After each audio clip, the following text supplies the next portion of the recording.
এই জুলাই বিপ্লবে একটি মাত্র দল যারা ব্যানার নিয়ে প্রকাশ্যে রাজধানীতে নেমেছিল, সেটা হচ্ছে ইসলামী আন্দোলন বাংলাদেশ। পীর সাহেব চরমনাই, শায়েখে চরমনাই এই জুলাই বিপ্লবে ঢাকার মধ্যে স্বনামে ব্যানার নিয়ে নেতৃত্ব দিয়েছিলেন।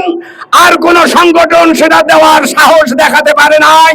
গণসমাবেশের পর্যায়ে সভাপতির গুরুত্বপূর্ণ বক্তব্য রাখবেন ইসলামী আন্দোলন বাংলাদেশ কুড়িগ্রাম জেলা শাখার সংগ্রামী সভাপতি বিশিষ্ট আলেমে দ্বীন অধ্যক্ষ মাওলানা নূর বক্স সাহেব।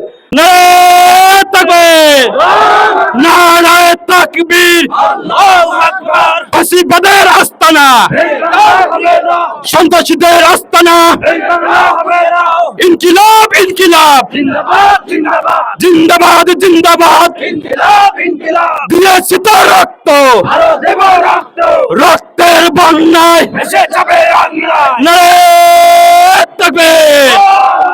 প্রিয় সহযোদ্ধা বন্ধুগণ, আপনারা সবাই জানেন আমিরুল মুজাহিদিন হযরত পীর সাহেব চরমনাইয়ের ডাকে আজকে সারা বাংলাদেশে উপজেলায় ও জেলা পর্যায়ে জুলাই সনদ বাস্তবায়নের নিমিত্ত বিক্ষোভ এবং সমাবেশ অনুষ্ঠিত হচ্ছে। তারই অংশ হিসেবে কুড়িগ্রাম সদর উপজেলা এবং জেলার যৌথ প্রচেষ্টায় আমাদের আজকের এই বিক্ষোভ আলোচনা অনুষ্ঠান।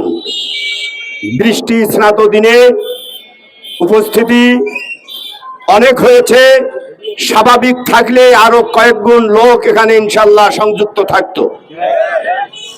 আমরা কেন আজকে আবার রাস্তায় নেমেছি? আমরা একটি বিপ্লব সংগঠিত করেছিলাম।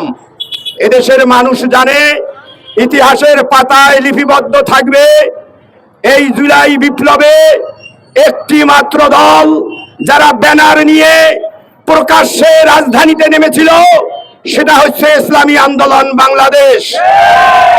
পীর সাহেব চরমনাই, শায়েখে চরমনাই এই জুলাই বিপ্লবে ঢাকার মধ্যে স্বনামে ব্যানার নিয়ে নেতৃত্ব দিয়েছিলেন। আর কোন সংগঠন সেটা দেওয়ার সাহস দেখাতে পারে নাই।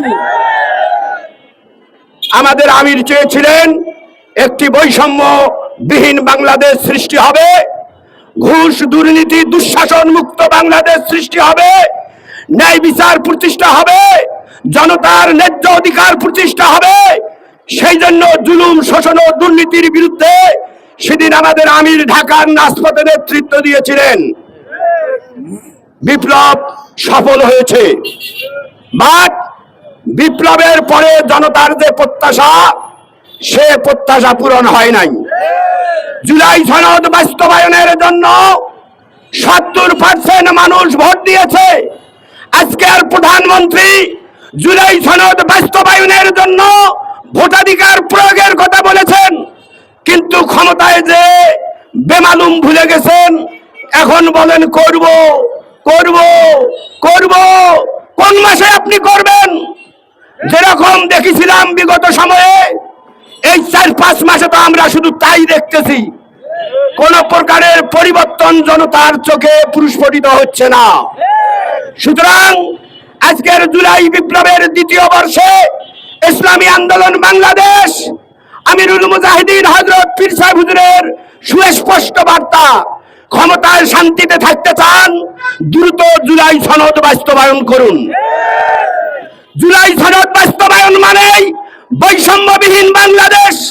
জুলাই সনদ বাস্তবায়ন মানেই সুদ ঘুষ দুর্নীতি মুক্ত বাংলাদেশ। জুলাই সনদ বাস্তবায়ন মানে আয়না ঘর মুক্ত বাংলাদেশ। জুলাই সনদ বাস্তবায়ন মানে ন্যায্যতার বাংলাদেশ। জুলাই সনদ বাস্তবায়ন মানে স্বাধীন বিচার ব্যবস্থা। জুলাই সনদ বাস্তবায়ন মানে স্বাধীন প্রশাসন। জুলাই সনদ বাস্তবায়ন মানেই এদেশের মানুষের ন্যায্য অধিকার প্রতিষ্ঠা করা। সেজন্যই 1,500 থেকে 2,000 প্রাণ শহীদ হয়েছে, অসংখ্য ভাইয়েরা পঙ্গুত্ব বরণ করেছে। আমরা নতুন করে ফেসিবাদের দিকে ধাবিত হতে দেব না। এজন্য আমিরের নির্দেশে যদি রাজপথে আমাদের রক্ত ঢেলে দিতে হয়, আমরা সেজন্য ইনশাল্লাহ প্রস্তুত আছি।